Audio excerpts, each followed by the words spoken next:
we were talking then even about what we call the voting bloc, which I had proposed as follows. I said, look, it's clear that the ANC is going to fall below 50%. So the first objective is to make sure that it falls quite drastically. But you see, the idea, that's the other thing. People think we're saying that President Zuma is, I don't know, the messiah or has never made mistakes and so on. No. You know, when I sit with President Zuma, I always tease him about these things. Like when he says, oh, Ramaphosa this, I say to him, yeah, but you're the one who brought Ramaphosa in Mangaung.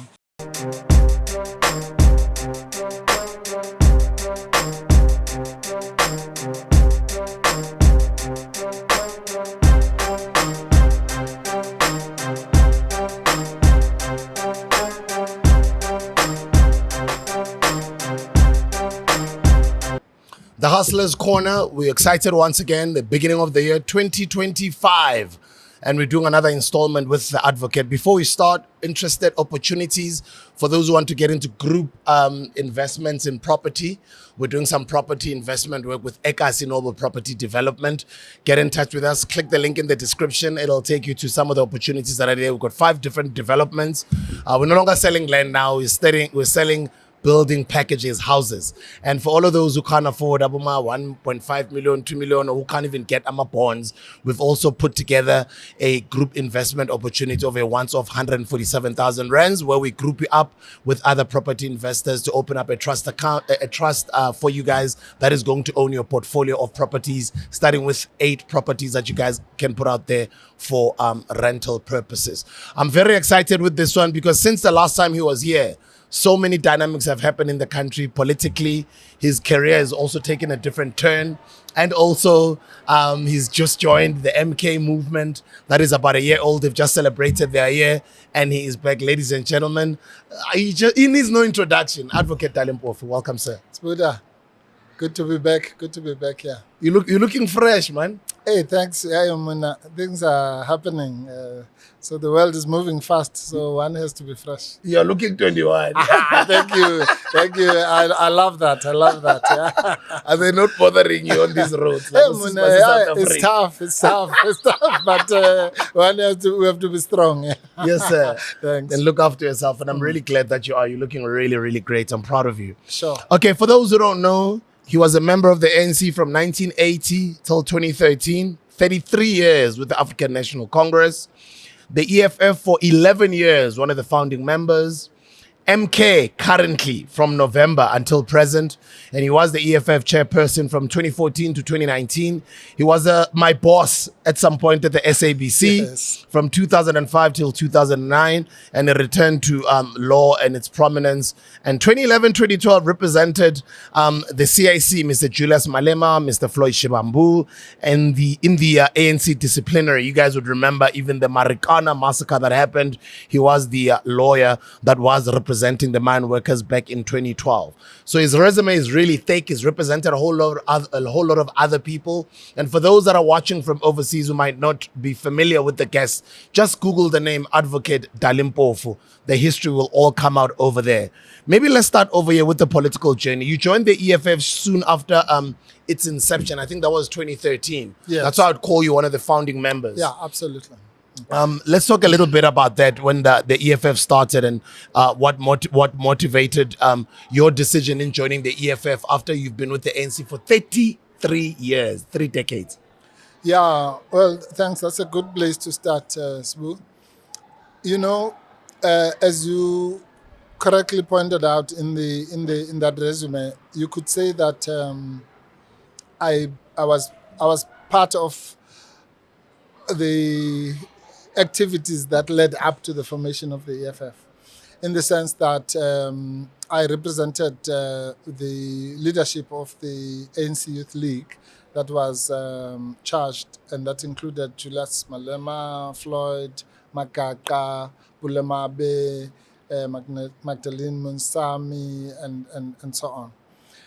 So that was part of, if you like, a purge. It was a political purge. I think everyone knows that it was not really a disciplinary process. And it was to purge those people who had been seen in the ANC as being on the radical side of the ANC, particularly because of the radical policies that they were introducing. And so that led to the expulsions, to cut a long story short. And the expulsions then also led to the discussions about the formation of the EFF and the actual formation.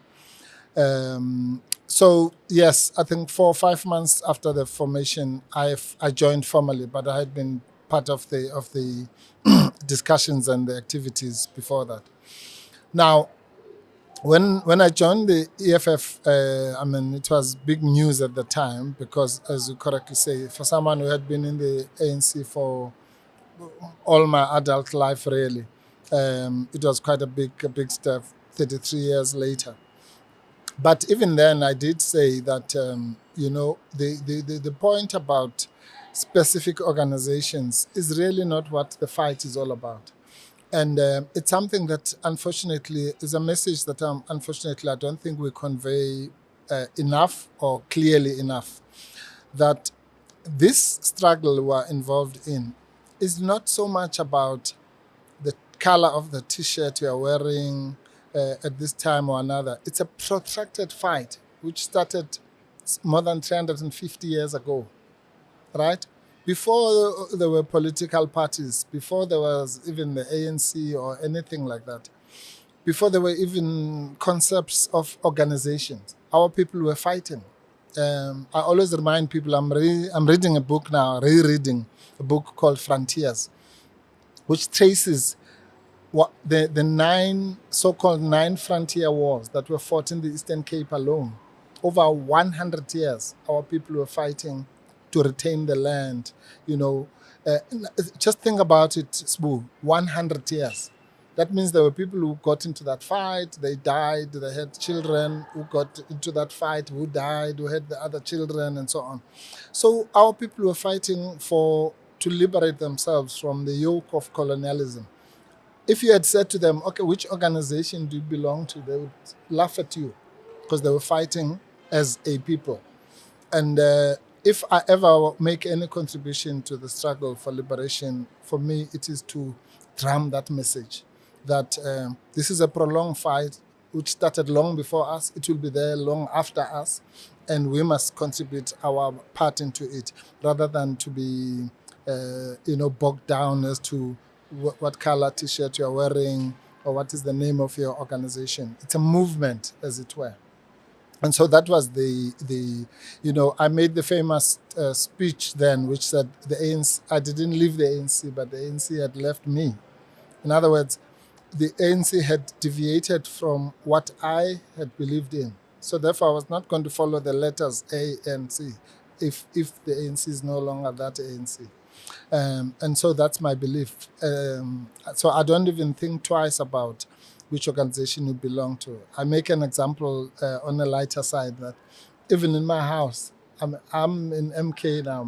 My wife is a member of the ANC. My daughter is a member of the EFF Student Command. Yeah. So, but that doesn't matter because we're in the same struggle, as it were. And unfortunately, it's going to take a long time for some people to internalize that.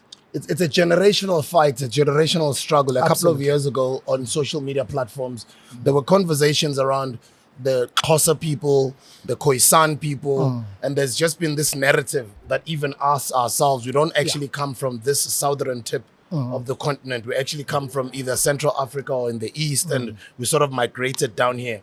Who are the Khoisan people? Where were we here? Where were we here as Khoa at that time? And I know I'm off-ramping a little bit. Sure. It's a conversation for another day. But maybe I'd just like to hear your opinions around it before we continue. Yeah, look, it's important. I think that, academics will give you the history of where we were millions of years ago. The real history is that humanity itself started in Africa. And then over 1 million years, people migrated to various parts, some to India, some towards Europe, and so on. But the point about the centrality of Africa as the cradle of humankind, as it were, is that it doesn't really matter to me which portion of Africa you're in, because the entire continent is our home. For various economic reasons, people would migrate. By the way, that hasn't stopped. I'm here now. I was born in the Eastern Cape, and I'm here. Your ancestors might have come from another part of South Africa. We're all here because of the economic pull factors that bring us here. So the same thing. If the economic development was in Tanzania, maybe you and I would be in Tanzania now and following the economic development. So that's what happens. So even then, hundreds of thousands of years ago, people would migrate for economic purposes, to either to build things or to harvest things or to plant things and so on. But the reality is that there's one Africa, and it belongs to all of us. Sure.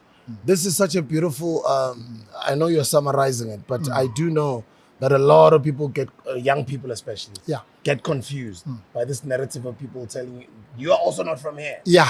You also came down here. Yeah. And CIC Julius Malema clarified it beautifully on one of his, I think it was a court case with the AfriForum where he said, we're in the same house. Don't tell me I'm from a dining room. Absolutely. It's still the same house. Yeah. We're from here.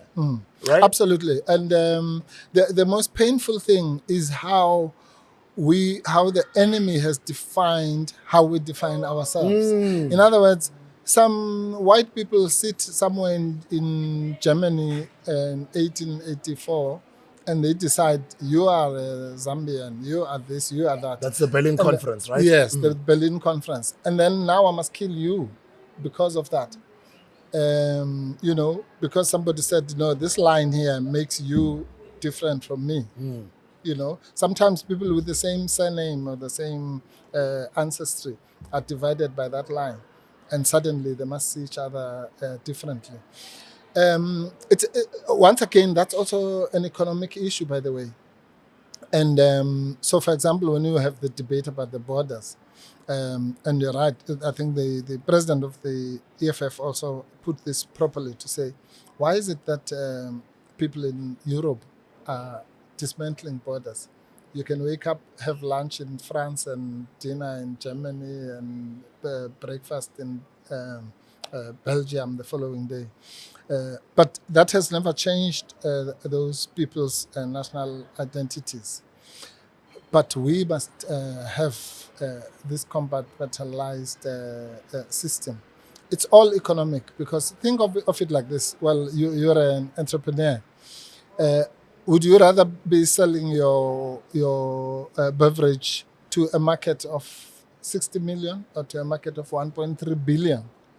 The bigger market, of course, absolutely, yeah. Completely different world altogether, which also goes to the job creation, to the development of the continent as such, and the even development of the continent.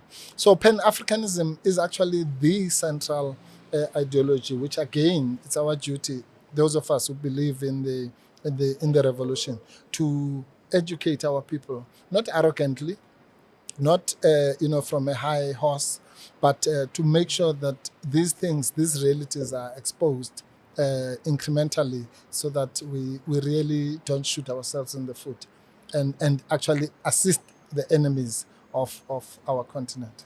How do you share that message, though, to a person who's unemployed and feels like foreigners are taking their jobs, and maybe to your previous party, EFF voter, who feels the CIC might have done them injustice by publicly standing on platforms and saying, they must just cross the borders and come. We are all African, and them coming out and saying, that's the reason why you declined in the elections, because you're advocating for foreigners to come here and take our jobs. And then other people or other voices are saying, but we are only looking at abantu abamnyama. What about Abelung and Asians and all these European people now? They're also foreigners. I come from the school of thought politically that says the people as such, as a people, are always right. So if it's us as the leaders, as you correctly say, who are not packaging the message or sending it out there properly, then we must blame ourselves. Because there's nothing wrong with the message. And there's no sane person who can, as I say, if I said to you as an entrepreneur, would you rather have a bigger market? Of course. If I say to you as a job seeker, unemployed person, would you rather that when you want to undo that unemployment, do it on a bigger job market or a smaller one? Obviously, you'd like to do it on a bigger one, as I say. And if you explain to me, I can say, okay, I'm a foreigner, quote unquote, in Gauteng in that sense. But why am I here? I'm here because of economic opportunities. And therefore, where do you draw the line? At what point do you say you can migrate within South Africa or Southern Africa maybe, but not beyond that? But we need to be creative and explain this in the simplest of languages so that people see the economic and political benefits of the unification of the continent and the integration. Also, that it might well be that what is wrong with that picture is the fact that only certain parts of the continent are quote unquote developed. And therefore, obviously, people will flock there. And that cannot be right for any situation. Just like here in Gauteng, I mean, it's a ticking time bomb because all of us from all over the country cannot fit into Gauteng. That's why you have the social decay, the infrastructure decay, and so on. So it might well be that you need to develop the other parts of South Africa. Equally, you need to develop the other parts of the continent so that this issue is not taken as a negative. Our unity must be seen as a plus. I mean, the big forces in the world now are India, 1.3 billion, China, about 1.4 billion. Africa is another 1.3, 1.4 billion. So if you look at it like that, we should be competing at that level. Both in terms of the size of the market, the resources that we have as a continent, the human resources that we have as people, and harness all that for the benefit of all Africans. And people are saying, why should then the whole of Africa unite as South Africa? What about us? Yeah, it's a fair question. You as an MK member that have just drawn out your new constitution, which is now available on different languages, Yes. even on your website. Yes. What is your stance on the immigration issue that we're talking about? Yeah, as I say, our stance is that, well, firstly, we are unashamedly Pan-Africanist, as I've just explained. But maybe it's an opportunity, really. I'm glad you've read the Constitution because the Constitution of MK, the preamble to that Constitution is very important because it comes up, and again, this is something that has not been discussed, I think, properly. It comes up with the concept of what we call total freedom. So that's why I say there's no contradiction. Let's say, for example, that the first phase, which involved the ANC, was for obvious reasons about political emancipation, getting the vote. Great, that was done. Then it became clear that that was not enough. And you had then the wave of the EFF, which emphasized economic freedom, which is also important because you can't just have political freedom.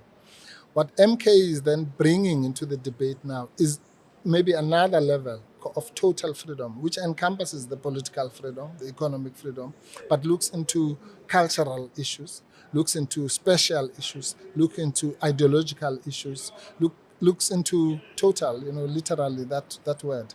Because freedom is not divisible. You can't say today I'm dealing with this freedom, tomorrow this one and that one. It should be a comprehensive effort that drives all these efforts. And maybe in time it will be clear that that's what MK is doing. That's the first thing, the whole total freedom message. The second message is that of unity.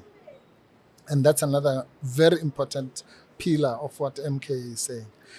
The issue I was talking about. Let's not hero worship T-shirts, the color of this T-shirt or that T-shirt. Let's unify.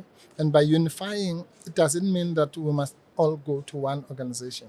You could be in PAC or AZAP or EFF or MK or ANC or whatever, XYZ. But let us have the ability to look beyond those narrow confines of the organization. And as a people, fight the system that is oppressing us. I have said this before. My own analysis is truly this, that for the past 350, 400 years, our enemies have defeated us because they've been able to divide us. As you were saying earlier, they could fight the Xhosas here, fight the Tswanas here, fight this one here. When are we going to wake up and realize that as a unified force, we cannot be defeated?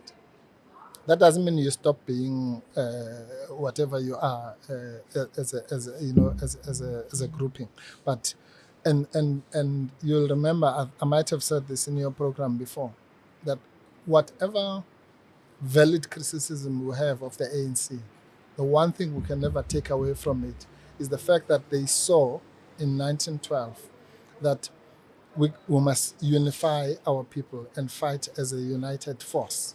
And that was probably the greatest thing. Why did that happen?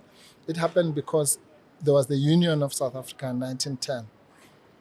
So the enemy had decided, let's stop fighting each other, the Afrikaners and the English. They said, let's form something called the Union of South Africa. Let's suspend all our differences. They didn't stop. They were still hating each other at a particular level. The British and the Afrikaners. And the right? Afrikaners, yeah. And they formed the Union of South Africa in 1910. As a reaction to that, the Africans were excluded. Said, no, let's also unite and form an organization, because we cannot fight this so-called Union of South Africa, which excludes us, as 11, 12 different groupings. Let's get into one. We're in the same situation in a way now, where there's the so-called Government of National Unity. So I was saying to somebody, maybe we should not have said 2024 is our 1994. We should have said 2024 is our 1910, because that's when the trigger to the unity that then happened. And now, unfortunately, and very painfully, we seem to not to understand the importance of unity. Now, coming to your question, then, you can't have unity that is chauvinistic. Let me put it that way. So, if you truly believe in the unity of Africa, then surely you must believe in the unity of Africans here in South Africa and elsewhere. Because how are we going to have a unified Africa if we can't even unite? It's like you and I living in the same street and we talk about the unity of the village, but we can't unite you and me as a neighbor. That's political nonsense. So our stance is therefore that again, you must take every situation from where it is objectively. Now, what is the objective situation? The objective situation now is that whether we were there or not in the Berlin conference, there are these countries or states. And therefore, you obviously have to have immigration policies because you can't have unity tomorrow of Africa. That's a project that's going to take decades to take place. So but what's important is that your immigration policy must be informed by the correct politics, not xenophobic or Afrophobic tendencies, but control, just as we can control people living within the same city. Control the movement of people, be able to track criminal activity, movement of people, movement of goods, and so on. So your immigration policy must be informed by those, but with an understanding that this is a temporary situation towards a unified Africa one day. So we must start now with all these immigration policies and all that to say, okay, when are we going to integrate, let's just say SADC, you know? Do we really need a passport to go to Lesotho? You know, if you do, how do you make it easy for that movement to happen? Swaziland, I'm just talking about our own neighbors. Maybe that's how it's going to happen. Maybe we'll start by unifying those regions. And then 10, 20 years time, whatever, we unify the continent as a whole. Yeah. But if you don't have that dream of a united Africa, then it means your immigration policies right now will be reactionary, conservative, self-indulgent, and exclusionary, which is then we're shooting ourselves in the foot. Ghana is just done away with visas for any Yeah. African wanting to visit their continent starting right now this year. Great. In 2025. Yeah. Your take? I agree. That's what I'm saying. Are you going to be tending towards opening up the continent, or tending towards even, making more rigid what the people in the Berlin conference had in mind? So every time you take a step in one direction, you must do so consciously. So that's a welcome development from Ghana. As I say, it means that the thinking is towards what is happening in Europe, where there are there's now United States of Europe, if you like, United States of America. Why can't we have the United States of Africa, at least as a short-term goal, before you have a single government, maybe a single army, and those kinds of things, which might happen in decades to come. Our president, Mr. Cyril Ramaphosa, just pronounced the opening up, or let me say, flexibility of Nigerian business people or entrepreneurs in wanting to set up in the country. Your take there? Making it easier for them to be able to operate here and set up businesses in South Africa. Yeah, look, the growth of any, the world is a village in a way. So, we are in 2025, and we think we can switch back the clock to I don't know where, to what, Sbu. This South Africa that we now want to kill people over was actually built by the people of South Africa, of Zimbabwe, Malawi, Mozambique, Namibia, Lesotho, Swaziland. This place where we're in, this Johannesburg, was built by them. Why would it occur even to the most racist regime that for you to develop this infrastructure, you needed to draw from the entire continent, as it were? But with us, we don't see that that's the way to go. So there's absolutely nothing wrong with a reciprocal business ties between our countries, particularly superpowers such as South Africa and Nigeria. I've written down some notes here, so from time to time I'll also go and refer to them. And let's take a quick glance at your political career. Sure. Obviously your life and your reads and how it reflects the different phases of South African politics and history. Now, is it a case of right place, right time? And how would you characterize your political evolution? Because when you left the SABC back then, and I think it was reported in the papers that you got a handsome bye-bye check. Which I fought for, yeah. Which I fought for. The people mustn't think it's came here and there, yeah. Here and there. Now you're going to cause me more problems. Yeah. No, that's a while ago. That's over 10 years ago. Yeah, it's gone now, Sure. please. Yeah. Your political evolution. Look, that question always fascinates me, because as far as I'm concerned, literal, my political consciousness is exactly as it was at the beginning when I was in caucus or in the student movement, because it's characterized by certain values. I'm obsessive about this question of unity. It's so important to me. As I've said, even when I was in the EFF, I was always thinking about, let's talk to this one, let's talk to AZAP, or let's talk to the PAC, let's talk to this, because it's so frustrating for our people not to see that we need to unify. Now, some of the people may not have participated in the struggle. When I was young, there was something called the UDF. Yeah, I remember Now, the UDF. yeah, front politics is something that some of us lived through. But for other people, we still have to explain what do we mean by front. So now when we talk, for example, now in MK about a patriotic front, to some people that's probably a foreign concept. But the reason why we defeated apartheid in the political sense was because in the early 80s, it dawned upon us that we needed a front.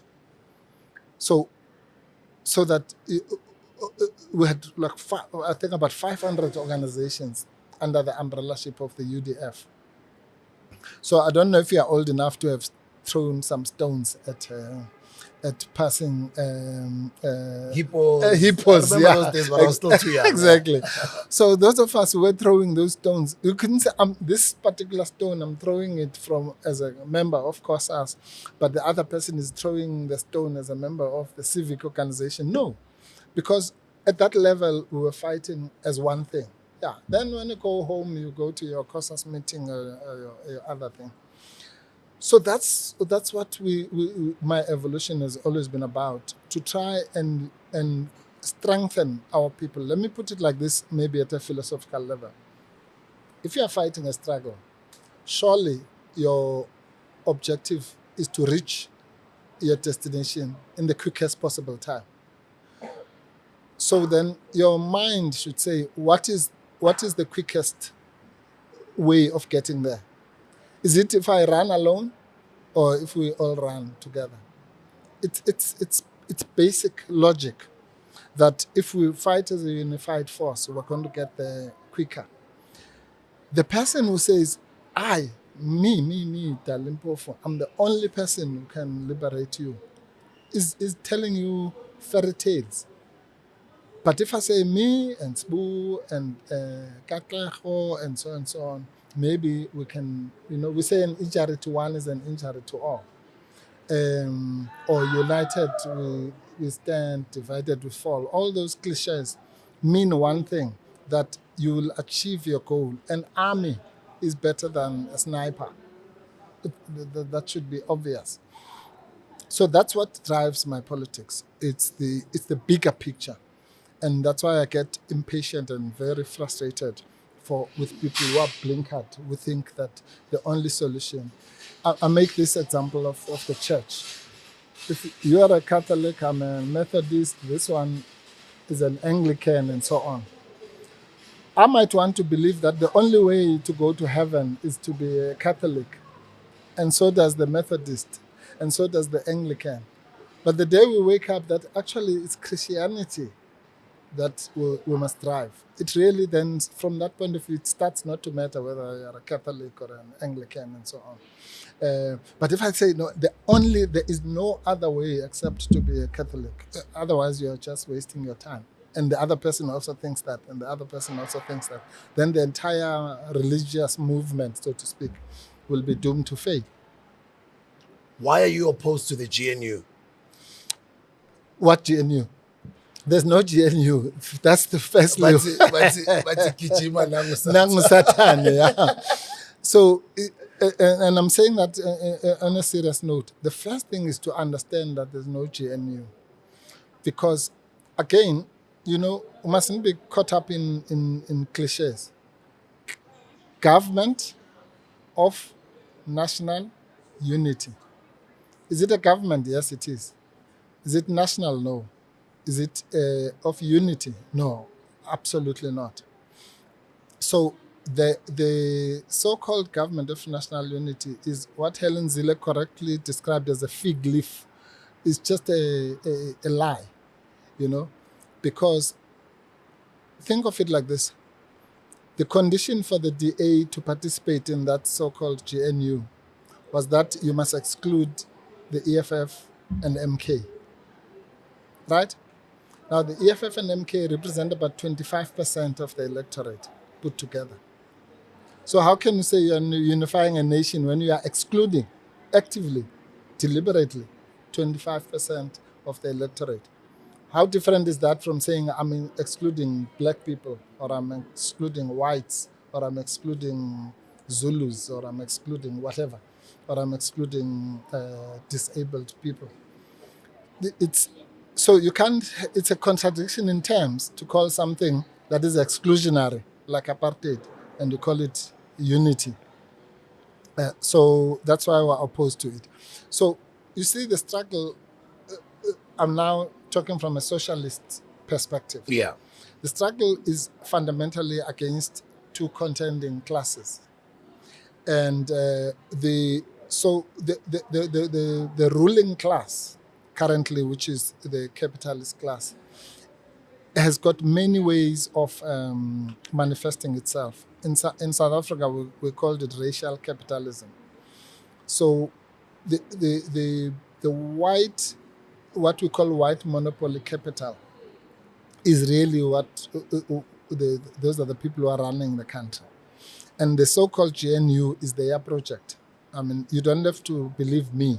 Listen to Tony Leon, listen to Helen Zille.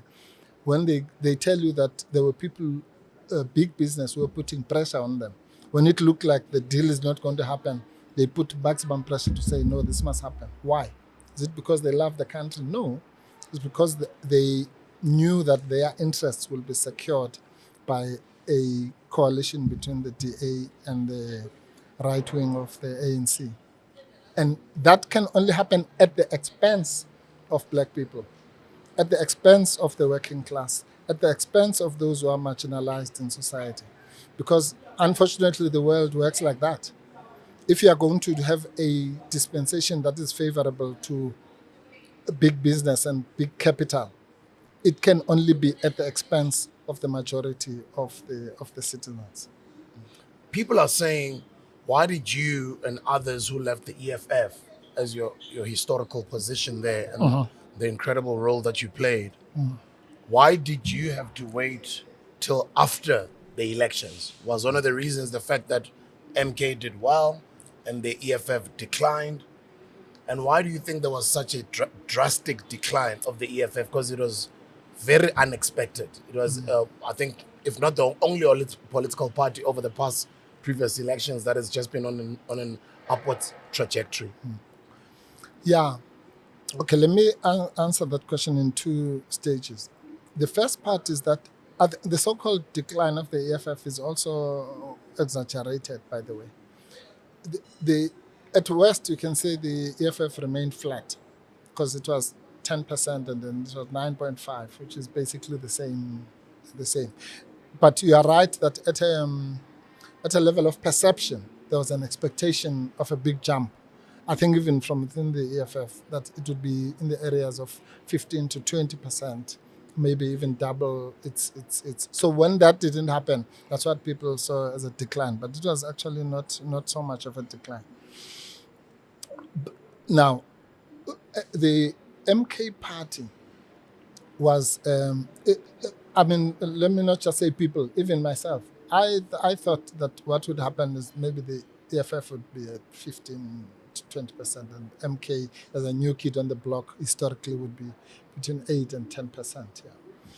Yeah. So the fact that MK outperformed the EFF was also something that came as a bit of a surprise. But for someone like me, that didn't matter at all. My own view, which I've written about in the statement that I issued when I left the EFF, my own view was that, and I did a presentation to political parties about this, was that we should have a united bloc of all the progressive forces, about 9 or 10 parties that we spoke to. And I said in that meeting, if we do this properly, we could together actually come to about 30, 35 put together. In other words, the EFF would have its 20, maybe MK 10, this one 3, 2, whatever. And I said the magic number is that 35. If you get that 35, the ANC will be below 35. And then we'll be able to call the shots as to what happens. So it really would have been irrelevant. There'd be no need to change from one political party to the other.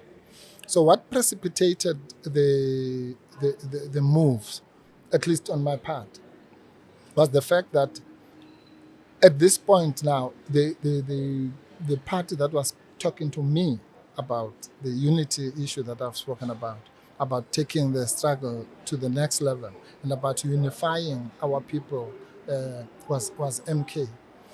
And unfortunately, the shift towards the inward-looking me syndrome, and we are the only solution, was now crystallizing on the other side. And as I say, my own belief system cannot allow me to sit in a place which might take us longer to get to the promised land, when I think there's a way to get there faster. Because to do that is actually to condemn millions of children who are starving now to poverty. If we can get those children out of that situation, let's say in 10 years, why would I say, no, you must stay there? I will rather get you there in 20 years. You know what I mean? It's that simple.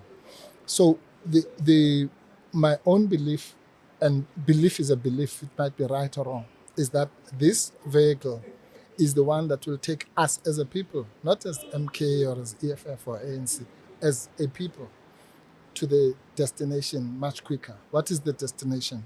Land, free education, all those issues, a serious dent into unemployment, and those kinds of issues. So it's a simple, as I said, there's no right or wrong. If you are a member of the PAC, you'll think that the PAC will get us there quicker. If you are a member of another one, you'll think that one will get you good. I, myself, believe that this is the way to go. And beliefs cannot be right or wrong. It's a belief. The only thing that's important for a belief is that it must be genuine. So I must not be doing it for maybe because, okay, I want a position or I want money, or if I'm saying I'm doing it for the sake of the freedom of the people, I must believe that genuinely. That's all that you need, yeah. And if you believe what you believe, you believe what you believe. It doesn't make you right or wrong. That's why I'm saying in my own family we have different belief systems, but we believe in one thing, which is freedom and the liberation of our people.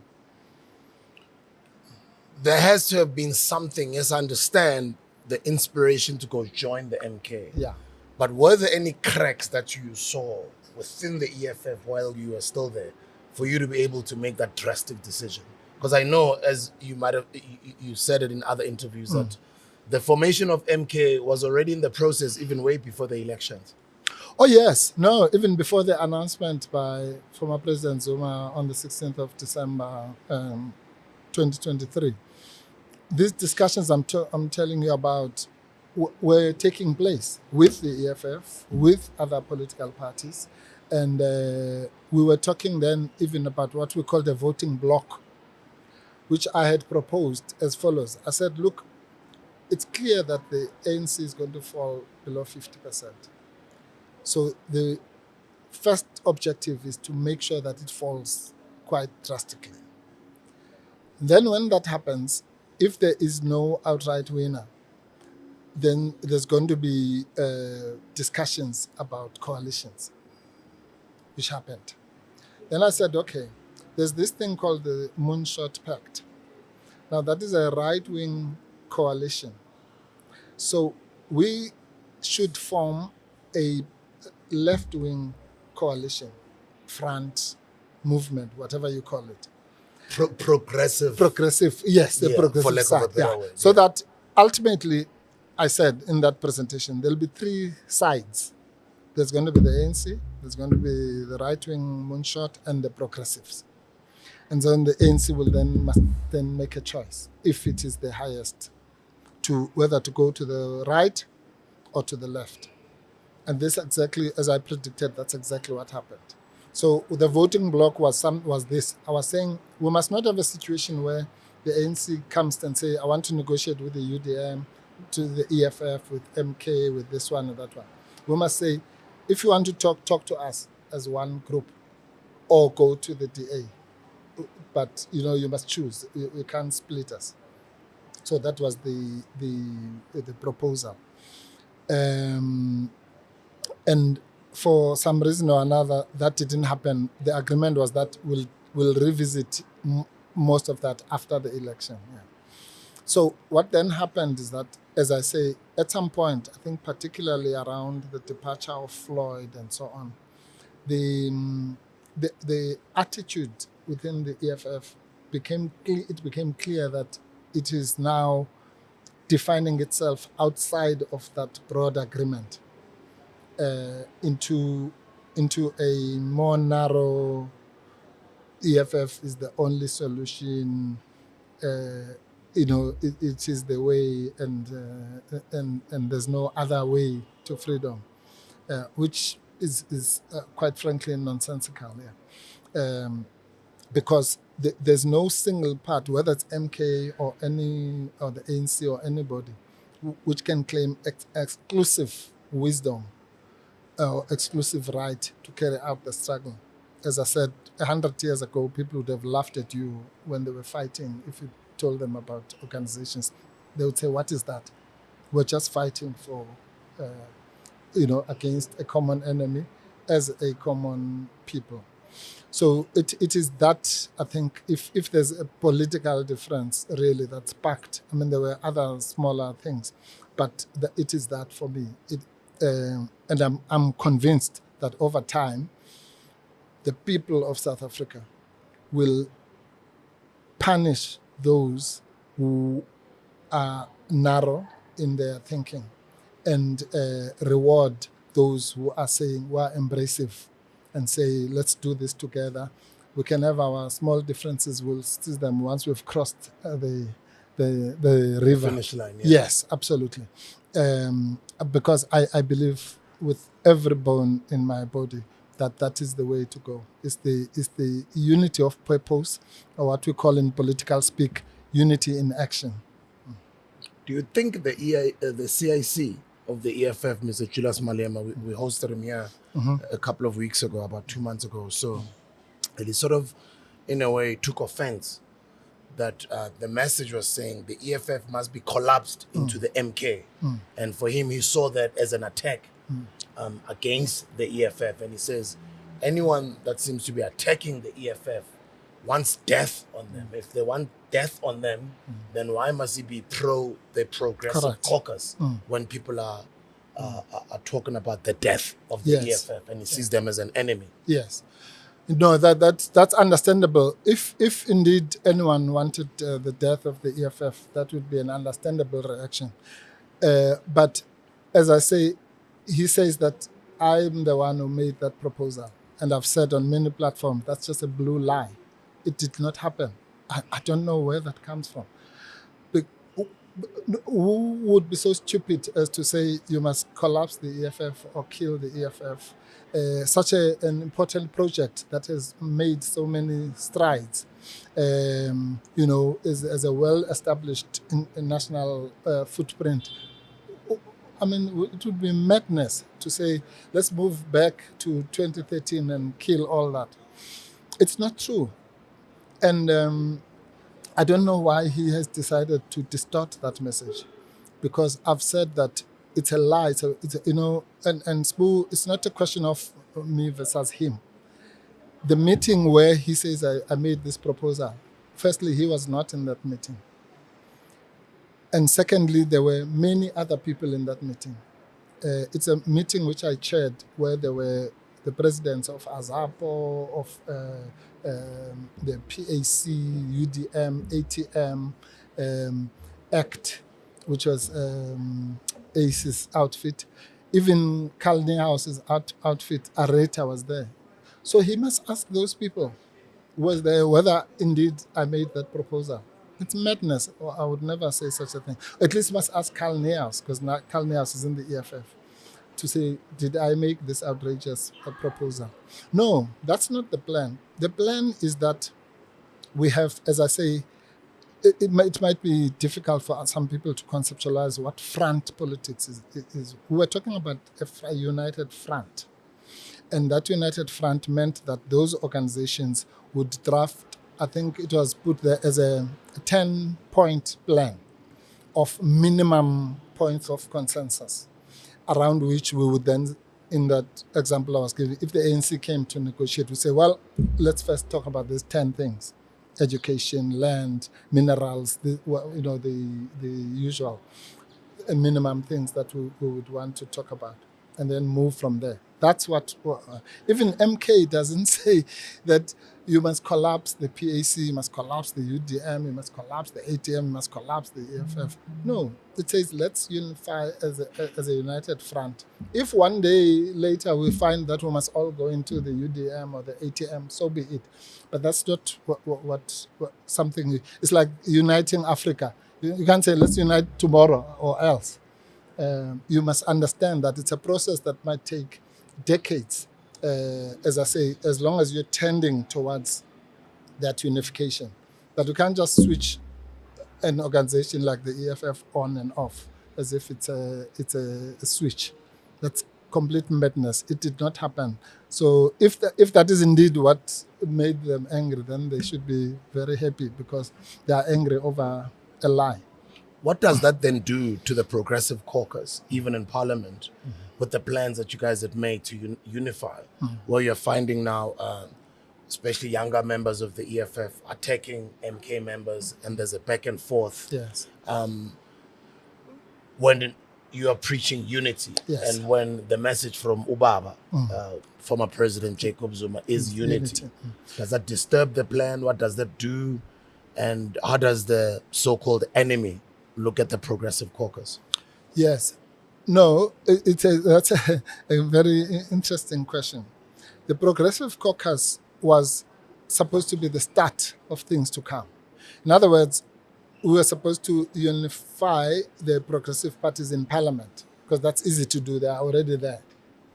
And then the next step would have been to do what we had all agreed before the elections we will do after the elections, which is to say, okay, now outside of Parliament, how do we take this to the ground, this united front approach?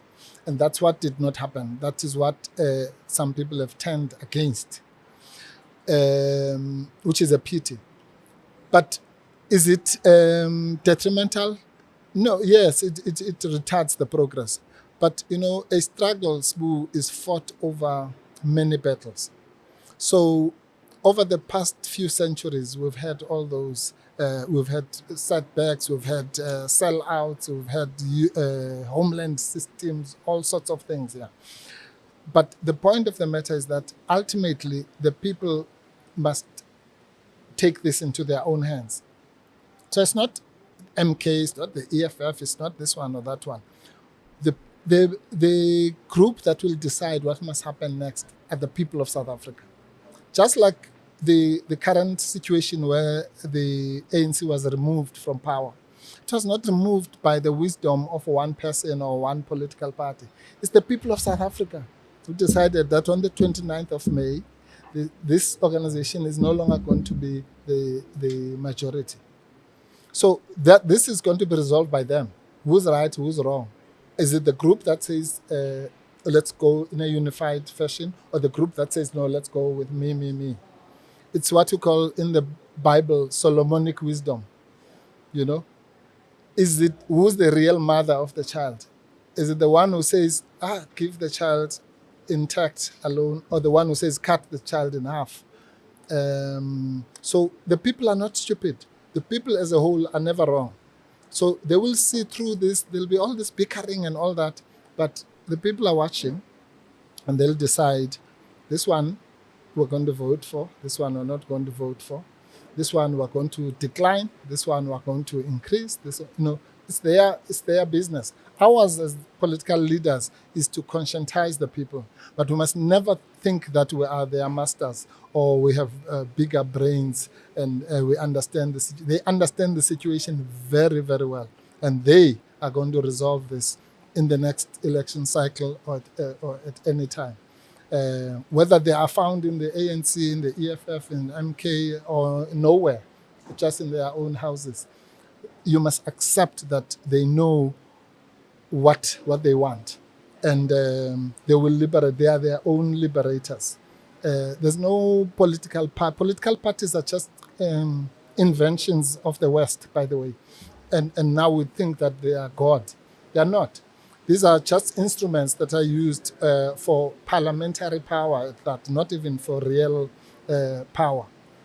So to be drunk about political parties is not to be able to see the wood from the trees, you know. And it's as I say, it's a matter of education, a matter of relying on the collective wisdom of our people. And I know you've spoken about this on different platforms, and I hate to keep on dragging you back there. Sure. But let's talk about that, because Yes. you know, we haven't spoken about it here for our audiences. Sure. Did you guys discuss on who should leave when from the EFF to the MK? And is the CIC justified in saying he feels betrayed by you guys? And maybe the follow-up question to that, all three of them grouping these questions together, would be, have you spoken to him ever since you've made the move? Sure. Well, again, there's another myth and actual lie of the first order. So there's this myth that is perpetuated that, yeah, like we sat in some room and then we said, okay, no, Mzwanele must go, and then Floyd must go, and then DALI must go. Absolute nonsense. Nothing like that. Each of those people took their own individual decisions. You know, the irony is this, and you're right, I've addressed this in many platforms, but let me say something that I've not said in those platforms. The reasons for moving to MK, Floyd's reasons, are probably different from mine. You know, let me tell you something that I have not said anywhere. I suspect that one of the issues that Floyd was not happy about was how the negotiations around the coalitions were handled, and so on. So because there were issues, there were, as usual and as expected, and correctly so, discussions internally. Now here's the irony. In those discussions, the position that Floyd adopted and the position that Julius adopted, I supported Julius in that debate against Floyd. Hotly. I mean, we debated this over many sides. And I still, even now, believe that the position adopted by Julius in those discussions was the correct one. And this is no secret. So that's the issue. My issues have got nothing to do with that. I'm not interested in that issue. So this thing is not as simple as people think, that we sat in some dark corner. So there are issues on which I would, Floyd would agree with me, or Julius would agree with me, or I agree with Floyd, and Floyd would agree with Julius, and so on. That's how it worked in the internal debate. There was no conspiracy or in some dark room. Yeah. And so that theory about a deliberately staggered exit is just nonsense, another nonsense. Yeah. So anyway, your next question was whether the betrayal of the CIC. Yes. So I think Floyd has dealt with that very, very well. And I also explained this, you know, particularly between those two, because of where they come from, you know, in the youth league and so on, and the mutually reinforcing relationship between them. And I think they both explained it at the time of the announcement. That, I mean, Julius even put it as second to losing his mother, which is something quite serious. So at that level, you could say that he felt betrayed by someone that he had regarded as part of him, second to his mother. But Floyd also explained it nicely, because he says, no, this is not about those familial bonds. Of course, we all allude to those, but you cannot betray your soul, so to speak, just to please somebody else. Like I say, if my wife, when I went to the EFF, she said, "Look, you betrayed me because we were both in the ANC." It's true, but she understood. She had the emotional intelligence to understand that I believe in this properly and thoroughly. I'm not just doing it for fashion, and therefore respect that decision. As I say, when my daughter is in the EFF student command, I can say, well, I'm in MK now, you're betraying me. No. Why was it not betrayal when we left the ANC to the EFF? And so that's the difference. I mean, it also shows you the level of maturity of organizations. I mean, if there was a betrayal, it must have been that Zuma left the ANC after 60 years, rather than Floyd leaving the EFF after 10 years. But the ANC's reaction was not personal or to insult or it was to deal with the political issue that was being raised. Of course, they were not happy. You can't expect them to be happy. But they understood that this man has made a decision. He's old enough to have made the decision. The decision might be right or wrong. That's another matter. But he has made the decision. And let's deal with it politically. And I think that would be a better reaction than trying to trade insults on Twitter and all that. It's not going to get us anywhere, quite frankly. As a people or even as individuals, I think it's just demeaning. And that's why we're not involved in that toing and froing and hurling of insults, because it's just a temporary setback. As I say, the arbiters of this is going to be the people of South Africa. And they will decide who's right, who's wrong, who's genuine, who's likely to get us to the promised land. And if we're proven wrong, we must be, mature enough to say, hey, no, we were wrong. But you must know that we're not doing this for points or for Twitter likes. We're doing it because our people have been in this dire situation for centuries. And we have to explore every possible avenue to get our people out of the morass that they are in. In that, are we going to make mistakes? Of course. Are we always going to be right? Never. But we must be genuine, and we must not do anything that is going to retard the freedom of our people, because history will not forgive those who are wittingly or unwittingly selling out on the revolution. Talking about selling out the revolution, you did say on one of the interviews that it was a sellout position for the ANC to join up with the DA to form the GNU. Absolutely. Do you still stand there? Oh, absolutely. There's a beautiful paper that was written by Paulo Jordan in 1992 that explained, he was responding to Joe Slovo, and explained that you cannot have a partnership with the de Klerk regime. Not because de Klerk is evil or whatever, but because he represents the exact opposite of what you represent. We cannot share power with the enemy. Yes. The enemy must be crushed. Absolutely. And that is true. The only difference is that now the enemy must be crushed not with grenades and so on, but by the ballot. But the enemy must be crushed. And the enemy of what? The enemy of progress, the enemy of you and I, the enemy of proper economic emancipation, enemies of land equality. Now, that's what these people stand for. The DA is an organization that represents white interests. What are white interests? White interests are to keep the status of white people in South Africa above that of black people. That's what it represents. That's why white people don't even read the DA manifesto. They just vote for it instinctively. Why? Because they know that it represents the white interests in South Africa.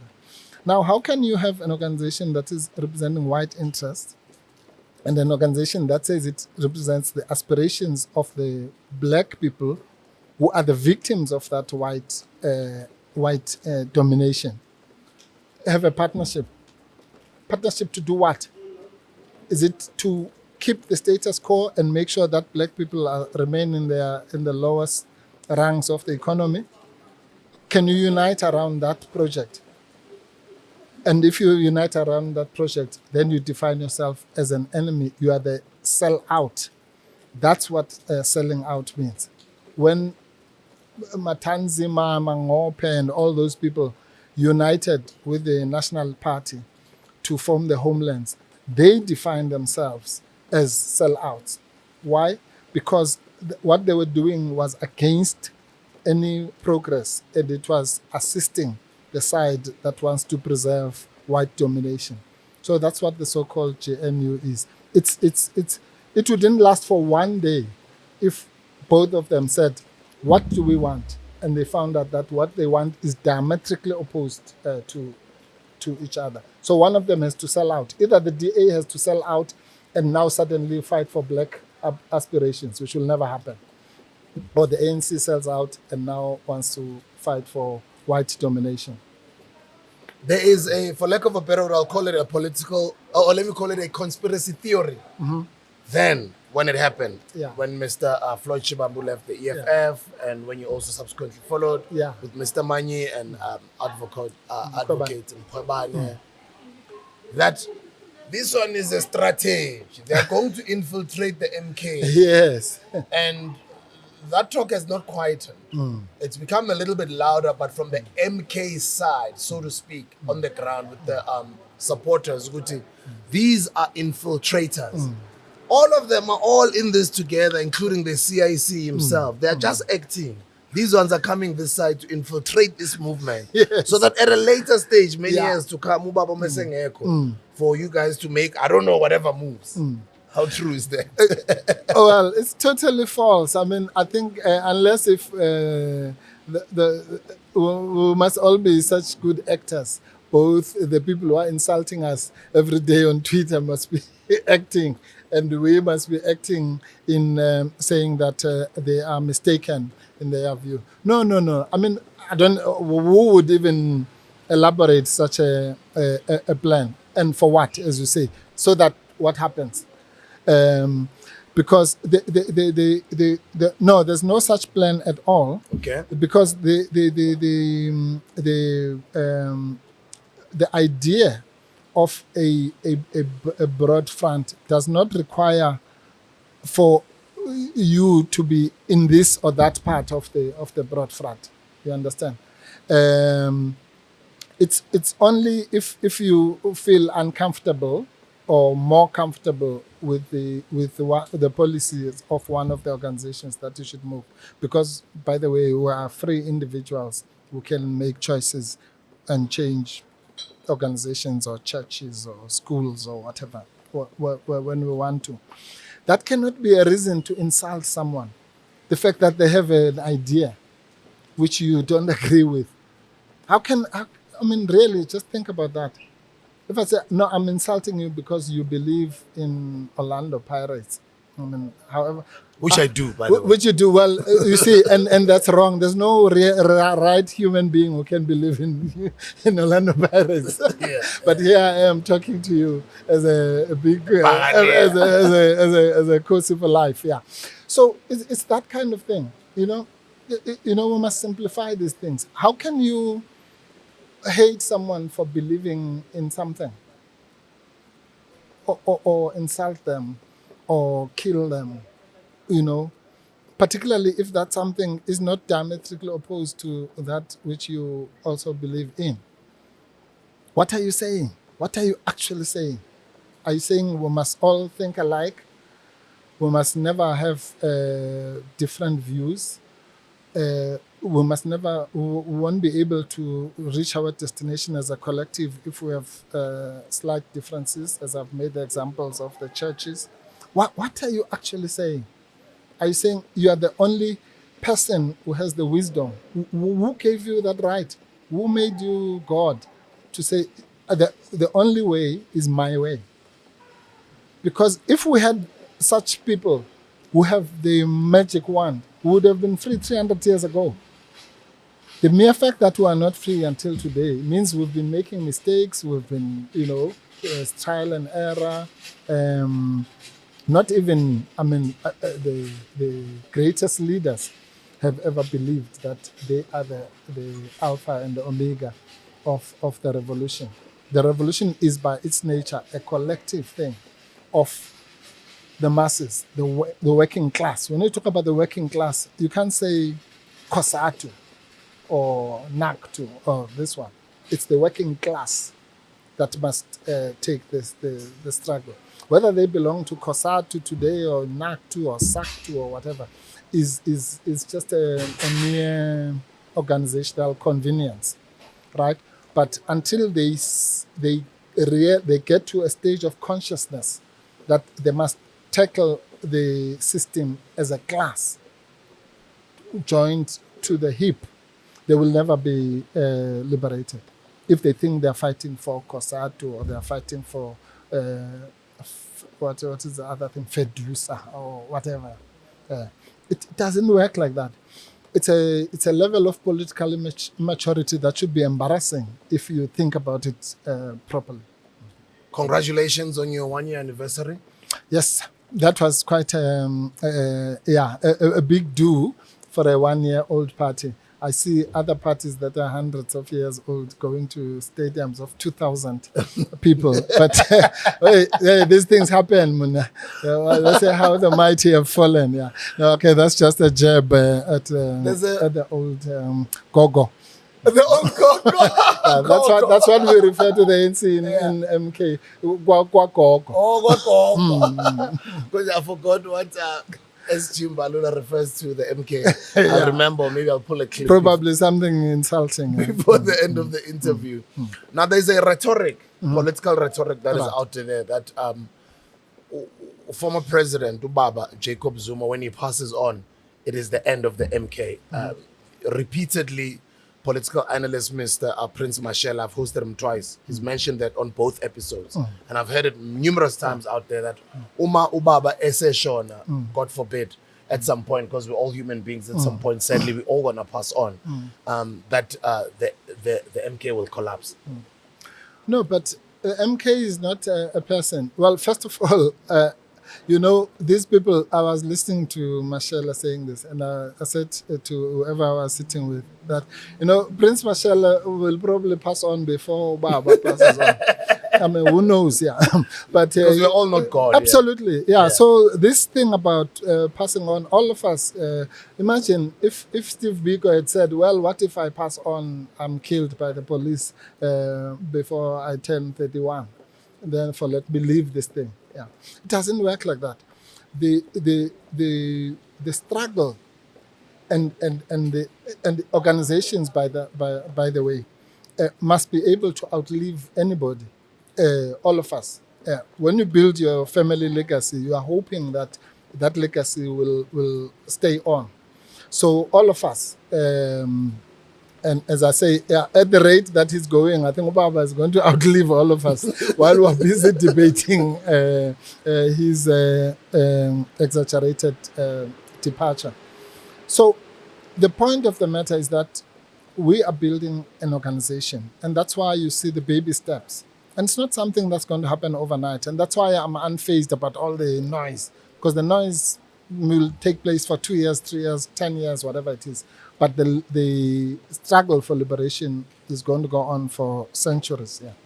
So the point of the matter is that even if you closed down MK, let's say, tomorrow, say, okay, we were wrong, sorry, we apologize. The struggle for the liberation of our people is not going to stop, because the people are going to struggle, and they'll call it the XYZ, whatever. You can close all these things down tomorrow. EFF, ANC, MK, and so on. It's not going to stop the fundamental contradictions in society and the suffering of our people. Somebody who's living in a shack is not going to suddenly have a mention just because you have closed down MK or the ANC or whatever. It's nonsensical to think so narrowly. I can't even relate to it. Yeah. So there's no individual person or individual organization that will liberate us. It's all of us. It's people who will never join a single organization, who will never go to a single rally, it's the people. When you say the people shall govern, that's what we mean. We don't mean MK shall govern or the EFF or this one. Those are just, vehicles, as I say. I say in my paper, once you start to worship the vehicle, if you and I are going to Pretoria, I go by bus, you go by Gautrain, we're going to Pretoria. But if you think the only way to go there is by Gautrain, then you are a little mad. And madness really manifests itself in different ways, yeah. Firstly, it's this thing that everyone wants to kill me, everyone is against me. It's called schizophrenia, you know. So you must just chill and think about the struggle in the broadest possible terms, in its historical evolution over centuries, before you were here, after you are here, and so on, and stop taking yourself so seriously to think that you are indispensable. None of us are indispensable to the revolution, whether we are organizations, whether we are human beings. It's not like, it doesn't work like that. The MK party is still a baby, about a year old. Absolutely. And some misunderstandings or some arguments are happening in the public arena. Yeah. We've just seen a week or 2 weeks ago, I think it was tweets. Usis Tutuzile, Uput Floyd, the infighting. No, there's no infighting. Again, these things are manufactured. Look, one of the things you must never have any illusion about when you form an organization, particularly a political organization, is that this is what you're going to form the organization, then you'll have 100,000 members, then the next time you'll have 200, then next year you win the election.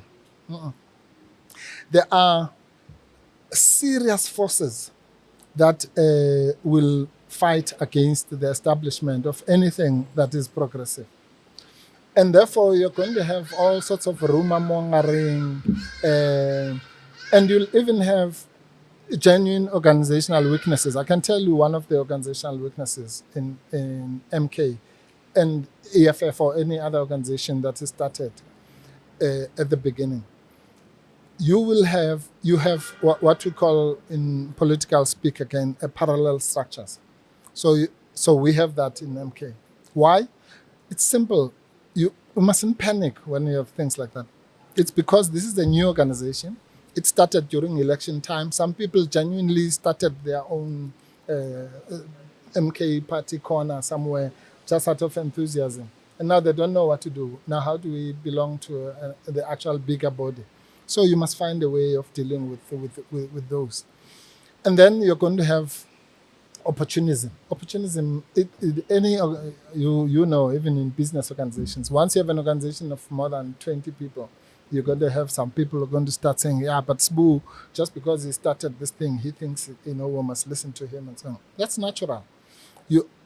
Leadership, this thing called leadership, is not walking around whistling, is the ability to manage those dynamics, to manage to lead people as a group in spite of their differences in age, in religion, and this, that, and the other, and move to a common goal. That's what leadership is. Whether it's a company or a soccer club or whatever it is, for it to be successful, you need that kind of leadership.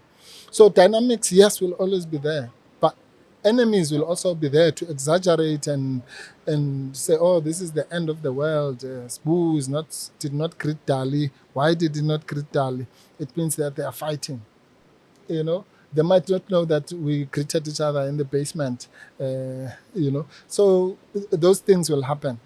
So the point, and you raised this earlier about the people coming from the EFF and coming from this.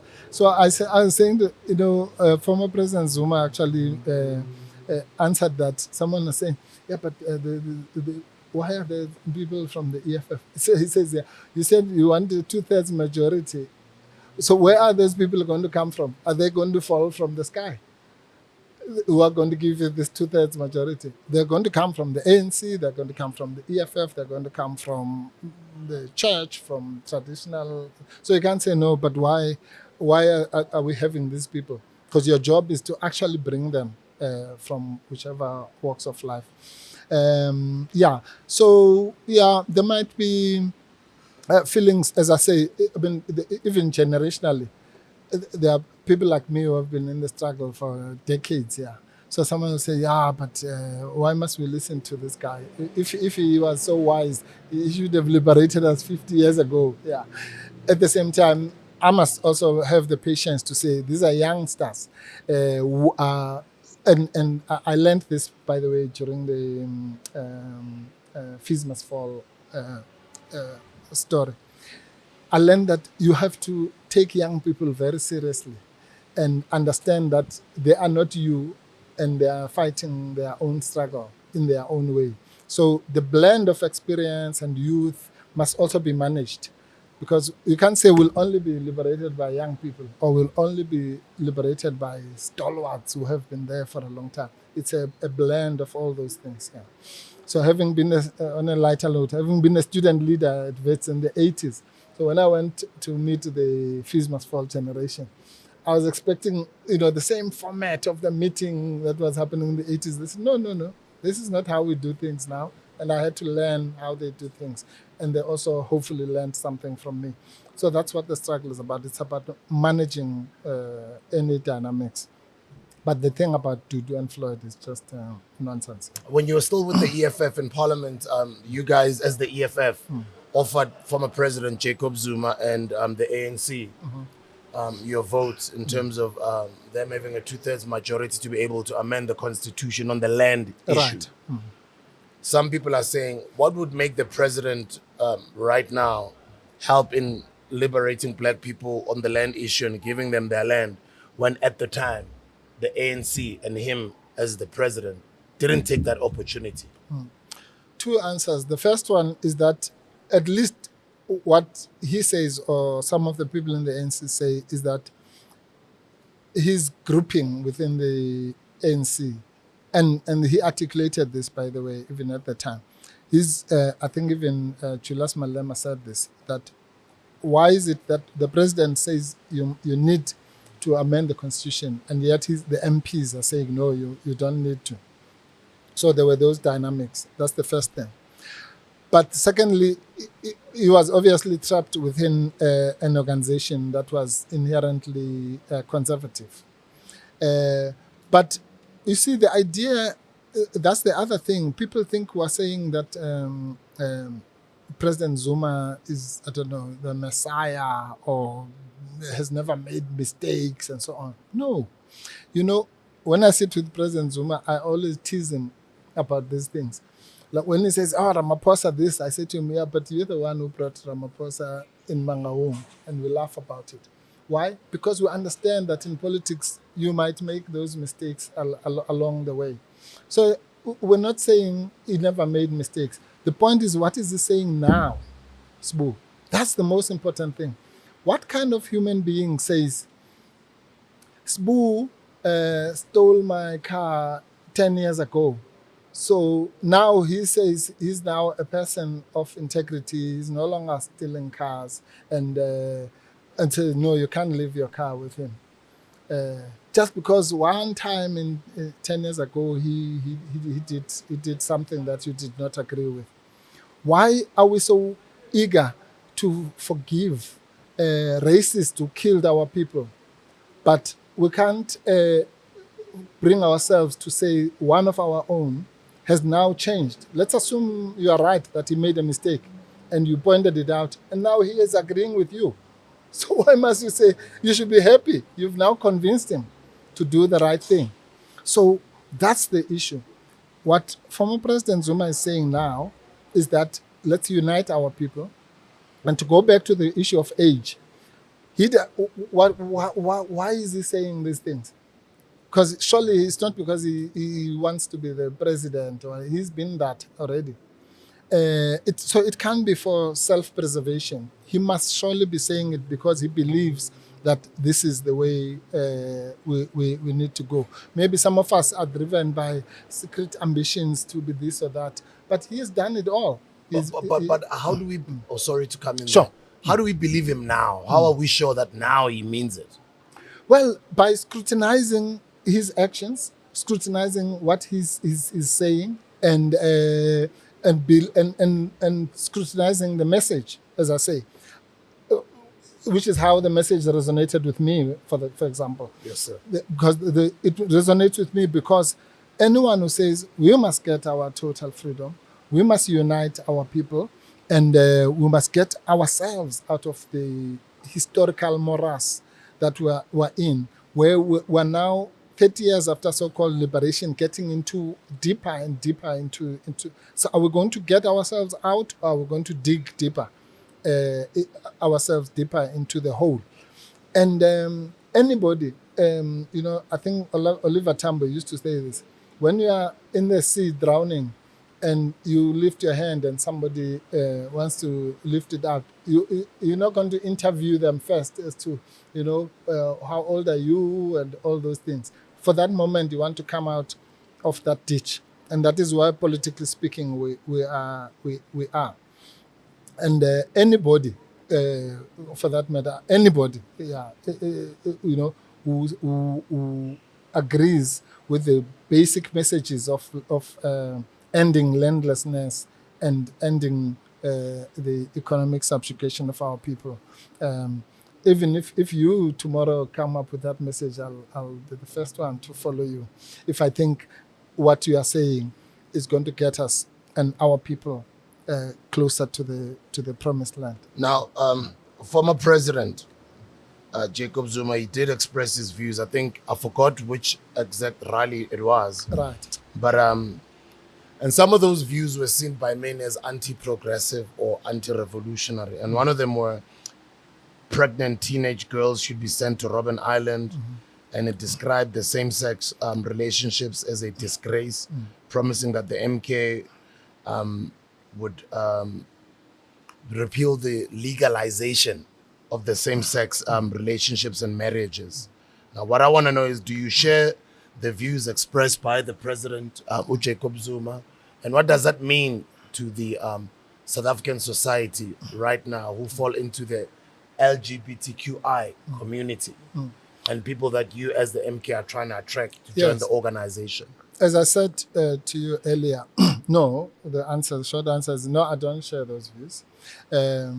But again, political movements are about the common ground. So the question is, you and I might have different views about more fire, whether it should be in a big thing or a smaller package and so on. So I might differ with you on those, but if the common ground between us is sufficient for us to push the project, then that should be enough. As I always quote Dumisani Makhaya, the late Dumisani Makhaya, of former ANC wise person, who said, if you agree with 70% of whatever an organization says, you must stay. Because you're never going to find. It's the same with relationships. Yeah, if you agree with 70% of what's happening in the marriage, stay. But if you're looking for 100%, where you must say we like exactly the same movies and all that, that's never going to happen. So that's the broad answer. The question is this: what is an organization? An organization is a place to debate these issues. So if I would be in a meeting or policy meeting of MK, and former President Zuma stands up and says pregnant girls must be taken to Robben Island, I will stand up and say, no, that should not happen. And then the MK will then take a decision on that. If ultimately, so in other words, you can't go by the pronouncements of individuals, however prominent those individuals are. The question is what position the organization will ultimately adopt on any disputed issue. And if the organization takes a position that is totally contrary to your belief systems, then it's time to go. I mean, and hopefully not be insulted for it. Yes, sir. So once an organization, rightly or wrongly, takes a position, whether it's about pregnant girls or about unity of Africans, that is reactionary, then you must try to influence that. And if you think that you can't, then you must leave. Even if leaving doesn't necessarily mean you must go to another organization. You can just go home or go to the church or go and play football. But you can't stay in a place where fundamentally what is happening is against your strongest beliefs. And that's why I don't understand why people would insult someone for moving from a political party to another political party. Because it means they, rightly or wrongly, believe that this is the way to go. Something really interesting the CIC said, Mr. Julius Malema, when he joined us here, that when the Progressive Caucus came together, the EFF sent in, I think, I don't know, did he say 10 or 7 of the EFF's cardinal pillars or some of the things that it proposed to the Progressive Caucus, and they were all adopted. Yeah, it's possible because Floyd was the driving force in that as well. Floyd, by the way, has been, is an intellectual giant. So most of the documents of the most seminal documents that have been produced in the last 10, 15 years and in the course of our struggle have had his footprint on them, largely. And it's I know there's another Twitter debate as to that Floyd said he single-handedly formed the EFF. That's not what he said. What he said, which is true, is that he drafted the founding documents. He conceptualized the whole thing about commissars, CIC, the colors and all that, but not as an individual within a collective, but somebody was central to that. We must never, deny the truth just because we are angry at a particular moment. It doesn't mean that the EFF will die when Floyd is not there. No, because the EFF does not belong to Floyd or Julius or me or anybody. It belongs to its members, and they will decide when they want to close it down, which hopefully will never happen. Talking about same-sex marriages, pregnant girls being moved to Robben Island, and the new official MK Constitution that is now out there on their website. Guys, go check it out, which is in all different languages, South African languages, which that's actually commendable. Great. That's incredible. I don't know how you guys were able to translate into all these languages. I can imagine the amount of work. It was a lot of work, yeah. The worst thing was when one day the Floyd, the SG, gave me copies of the Xhosa version and the Afrikaans version. I said, what do you want me to do? So just proofread this. Yeah. Anyway, it was, it's something that needs to be done. You see, that's the other thing. Our struggle is really about ordinary people. And we miss that because, we live here in the metropoli, we have access to the media and so on.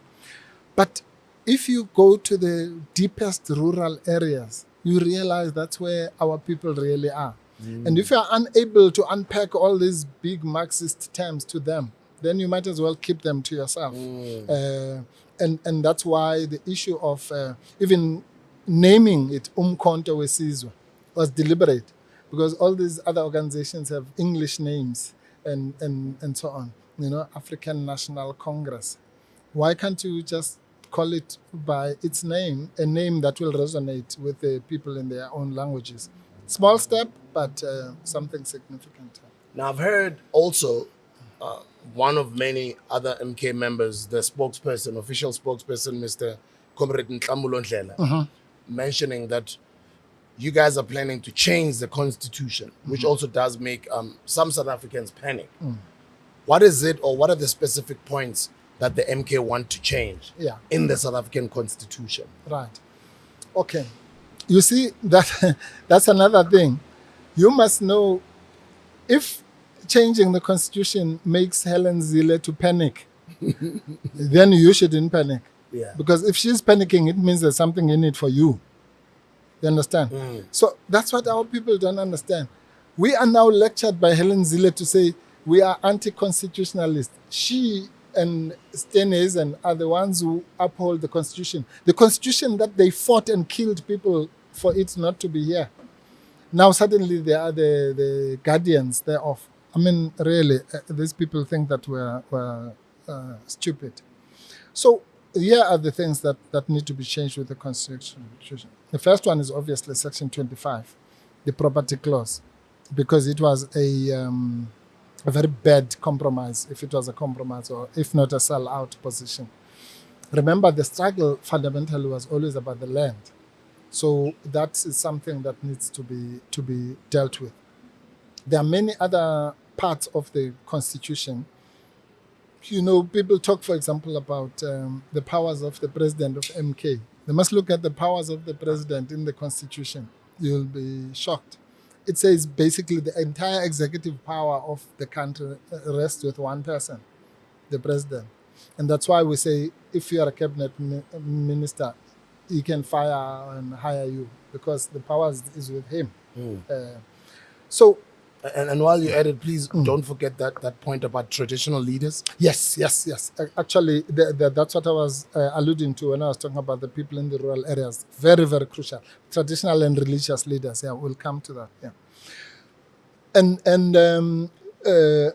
But let's link it to what we are discussing now. Even that, the role of traditional leaders. Remember, millions of our people still owe allegiance to traditional leadership. And there's nothing wrong with that. And so should they just be an appendix in the Constitution, or should it be an institution that gets full recognition within the Constitution? The religious sector. But here's the irony of ironies. The people who call us anti-constitutionalists are the ones who are saying they are against affirmative action. They are against BEE. Those are measures that are central to the Constitution, Section 9 of the Constitution, equality. You can never achieve equality if you don't intervene in the economy deliberately in favor of black people. The Freedom Front Plus and the DA are against that. And they call us anti-constitutionalist.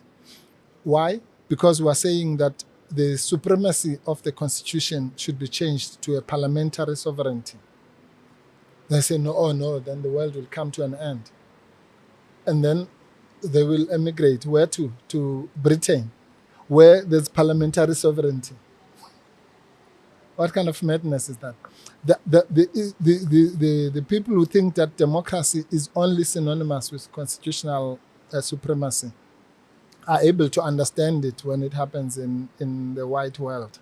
That's just the worst form of political myopia. So it's those parts. But the most fundamental change, I think, is this one that I've just mentioned now, which is whether you're going to have, as I say, the ultimate power. And there's a debate, a genuine debate, which must be heard by the country on both sides, instead of just, poo-pooed by racists, as to whether the ultimate power of what must happen must lie with 11 judges in the Constitutional Court who have not been elected by anybody, or it must lie with Parliament of elected representatives. It's not a simple issue. It's an issue that needs careful thought, but people think that it's just black or white. Yeah. So that's what MK is saying. Let's debate those issues. We've had the 30 years, and what experience has that 30 years of constitutional supremacy given us? Has it built houses for the poor? Has it created jobs? And so on. And maybe if we have a more accountable government, constituency-based and so on, those are issues that must be debated. How can we, a democracy of only 30 years, think that there are no-go zones? There can't be no-go zones. We must debate everything. In America, a democracy that's been there for hundreds and hundreds of years, they're still debating points in their own constitution. So who are we to think that, no, this is it? Whatever came out of Kempton Park in 1996, that's it. We can never revisit it. The Constitution itself provides for its own amendment. And here's the interesting part. When the Constitution says you can amend it, there are 3 levels. You can amend it with 51% in certain areas, 66 or 67, 2/3 or 75%. Now, what are those? Those are barriers that are put to make it more difficult to change certain things. But there's nowhere where it says you can never change it. This is the 12 tables of Moses that you must never change. And 75% of what? 75% of the elected representatives. So ultimately, the Constitution itself understands that the elected representatives can decide that the Constitutional Court is no longer going to be made up of 11 judges, for example. The elected representatives can say the Constitutional Court will have one judge or 20 or 25 or whatever. That's what we want to bring up, really, that the sovereignty of the people, if you like. And as we're about to wrap it up more on a lighter note, sure. I did say that earlier on, I just listened to a speech that OSG Comrade Mbax, Mbalula, said when he was being interviewed at the ANC 113 years celebration. Maybe let me play it onto the microphone, because sometimes when you edit and put on these videos, YouTube flags us because this is somebody else's content. But I'd like for you to listen to this. I think he's a Pirates fan like you, so that's the first problem. You had an opportunity to send his love letter many days ago. He didn't, but he chose this day. That's how he works. That's how he operates.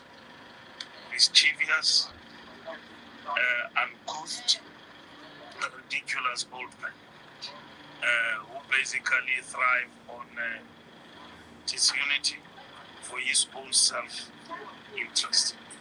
That's what he does. He doesn't serve South Africa. He doesn't serve the ANC. He doesn't serve our people. He serves himself. Himself and only himself. That's what he is. And his days of misleading our people are numbered, because they will see him for who he is.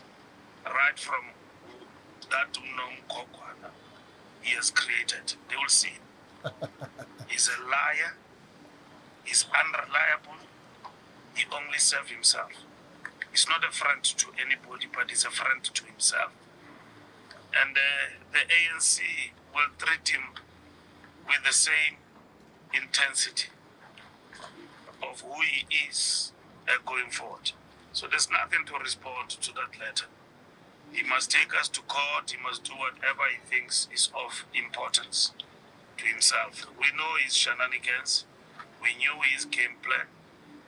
We have followed the Constitution to the latter. We'll defend the integrity of our movement and its discipline. All members of the ANC to the ground. And let me cut it over there. He calls the MK, I think, Nomgogwana. I don't know what that means. It's a closer word which means like fake. Oh, okay. Fake. Yeah. Now, he talks about the letter, the recent letter that Ubaba sent the ANC, and he said it could have come, it's supposed to have come last year already when they were quoting Ubaba from the ANC, because they gave him a period to appeal.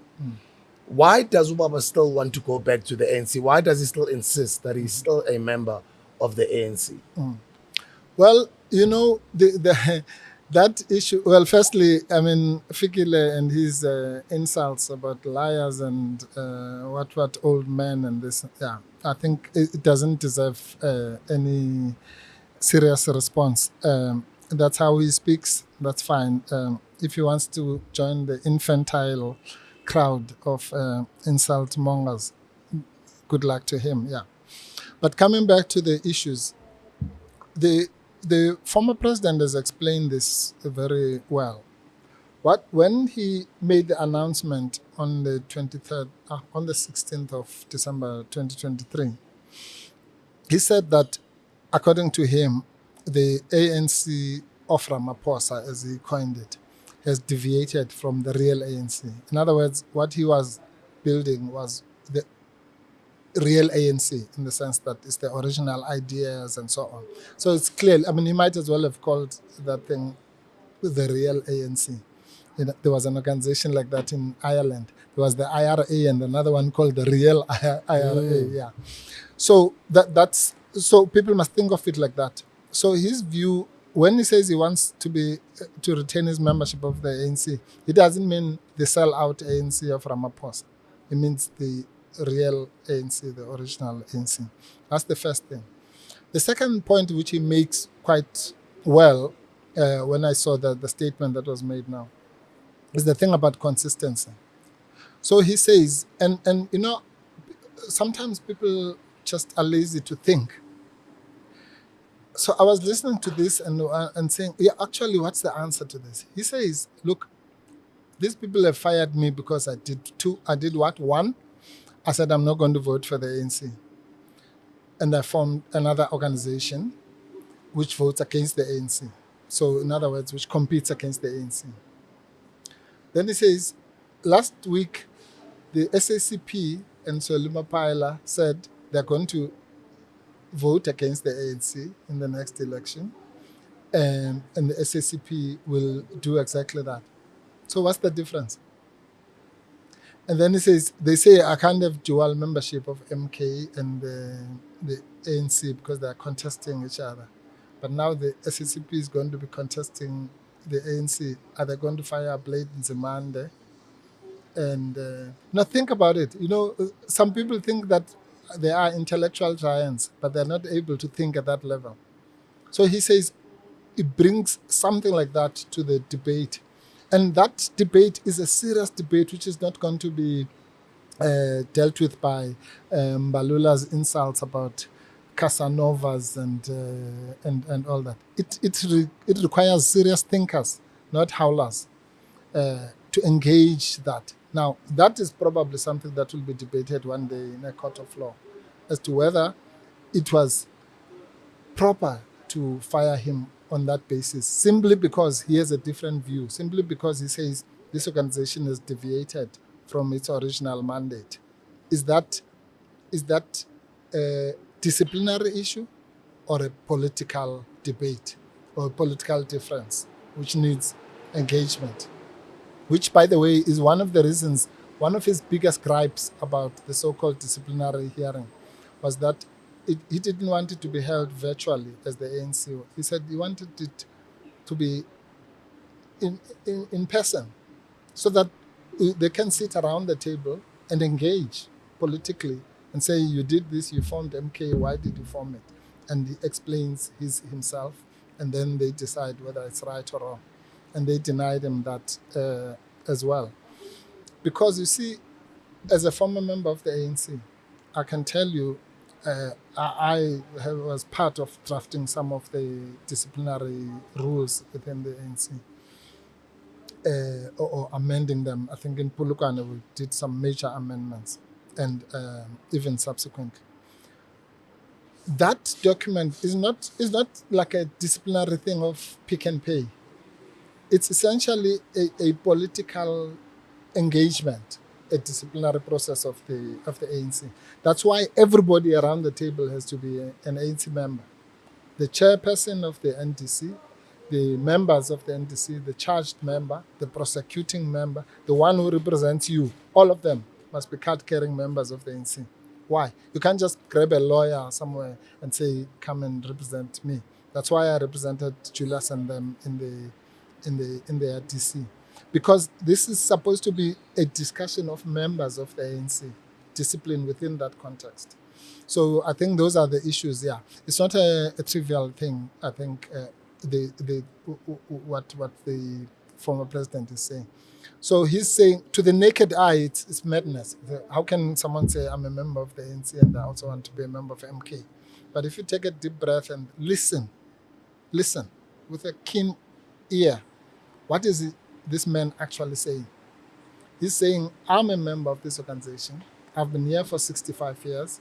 I went to Robben Island. I went to exile. I became the president of this organization. Nobody's going to come and hijack it and give it to the highest bidder for 1 billion rand or whatever amount was given to Cyril Ramaphosa. What's wrong with that? Advocate DALI Mpofu. Let's hold it there for now. I'm looking forward to a third installment in a couple of months' time, maybe the second half of this year. Or I don't know. Anything might happen in politics. You guys know South African politics. Yeah. Is Next month, you might have to bring me back very You quickly. never know. You never know. Your last words to the people, advocates. You know, my people, please be discerning. And we want to thank you first for what you did on the 29th of May, 2024.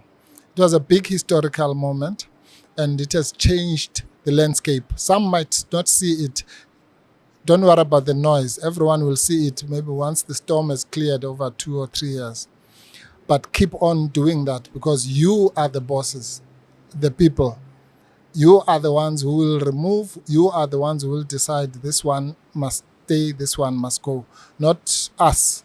We are just here to try and share whatever little we can. It's all for the people. You know, when you do this, you can't do this and put a fist like this and then believe in disunity. This is a symbol of unity. Amandla. Advocate DALI Mpofu, MK, Mkhonto Wesizwe, bathi gwaza Mkhonto. Thank you, sir. Thank you, Smuda. Thanks. Always a pleasure. Always a pleasure. It was our pleasure. Now we can have some soft Umlilo drinks. banda. Thank you, hustlers. See you on the next video. Cheers. Sizibongela u Thixo. Yebo.